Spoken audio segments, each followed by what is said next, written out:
Mesdames, Messieurs, bonsoir et merci de nous rejoindre pour ce nouveau rendez-vous d'information.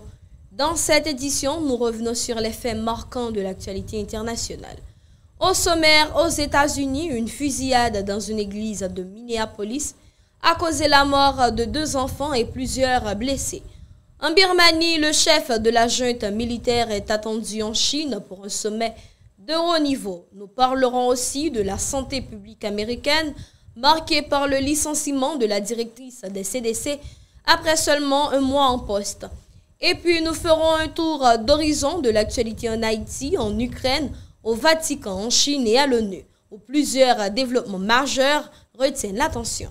Bienvenue au développement de ce titre. Aux États-Unis, le drame s'est produit le mercredi 27 août à Minneapolis. Un homme armé a ouvert le feu dans l'église catholique de l'Annonciation où se déroulait une messe rassemblant des élèves. 2 enfants âgés de 8 et 10 ans ont été tués et 17 autres personnes blessées.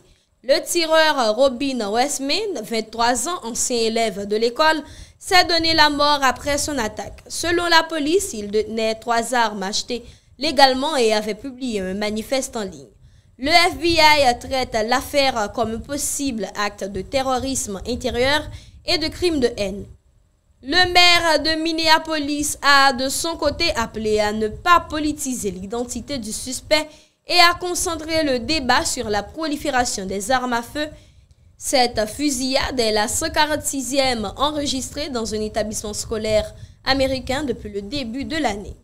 L'actualité internationale nous conduit à présent en Asie où un autre événement retient l'attention. Le chef militaire birman Min Aung Hlaing participera dimanche 31 août au sommet de l'Organisation de coopération de Shanghai à Tianjin en Chine. Selon la télévision d'État, il rencontrera le président chinois Xi Jinping et effectuera plusieurs visites officielles. Depuis le coup d'État de 2021, le Myanmar est plongé dans une guerre civile opposant l'armée à de multiples groupes armés. Ce déplacement intervient alors que le pays prévoit en décembre la première phase de ses élections générales dans plus de 300 circonscriptions, y compris dans des zones sous contrôle de l'opposition. Pékin, allié clé de la junte, soutient activement ce processus. Restons aux États-Unis maintenant, mais sur un autre front, celui de la santé publique. Suzanne Monarez, nommée à la tête des centres de contrôle et de prévention des maladies depuis moins de mois, a été démise de ses fonctions. La Maison-Blanche explique que ses positions ne correspondaient pas à celles du président. D'après la presse, elle aurait refusé de soutenir certaines réformes défendues par le ministre de la Santé Robert Kennedy Jr., connu pour ses positions controversées sur la vaccination. Ses avocats contestent la version officielle évoquant des pressions politiques. Cette décision accentue la crise au sein des CDC, déjà marquée par de nombreux départs et l'arrêt de programmes de recherche sur les vaccins. Cap maintenant sur la Caraïbe avec un appel urgent concernant Haïti. Les États-Unis et 6 autres pays ont saisi le Conseil de sécurité de l'ONU pour demander le renforcement de la mission multinationale de sécurité déployée en Haïti.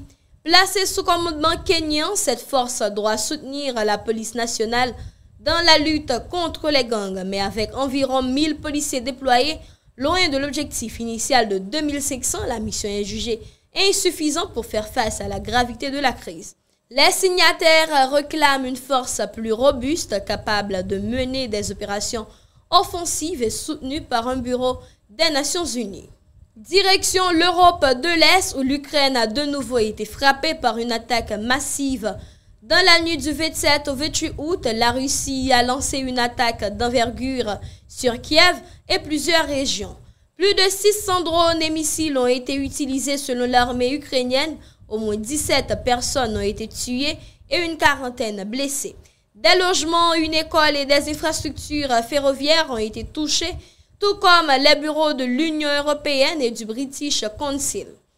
Le président Volodymyr Zelensky dénonce une campagne de terreur et exhorte la communauté internationale à réagir, notamment la Chine et la Hongrie, restées silencieuses. Dans le même temps, au Vatican, un appel à la paix a été lancé. Le pape Léon XIV a demandé mercredi un cessez-le-feu permanent de la bande de Gaza. Il appelle à la libération des otages, à la protection civile et à un acheminement sûr de l'aide humanitaire.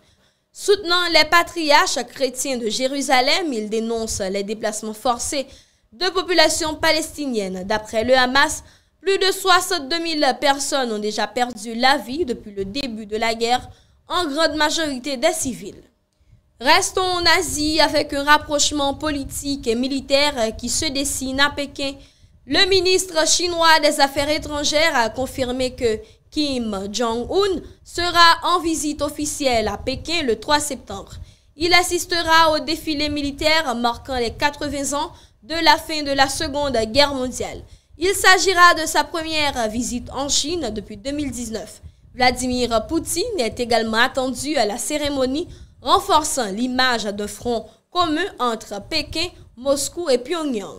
Et pour terminer ce journal, direction Genève où une décision américaine fait polémique.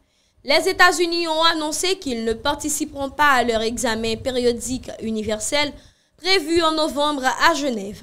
Cette procédure obligatoire vise à évaluer le respect des droits humains par chaque pays membre de l'ONU. La mission américaine a notifié officiellement sa décision au haut-commissaire Volker Turk sans donner de justification. Plusieurs ONG dénoncent un recul inquiétant de Washington en matière de droits humains. Ainsi s'achève cette édition. Merci de votre fidélité et de votre attention. L'actualité internationale continue d'évoluer et nous serons là pour vous en rendre compte dans nos prochaines éditions. Une excellente soirée à toutes et à tous.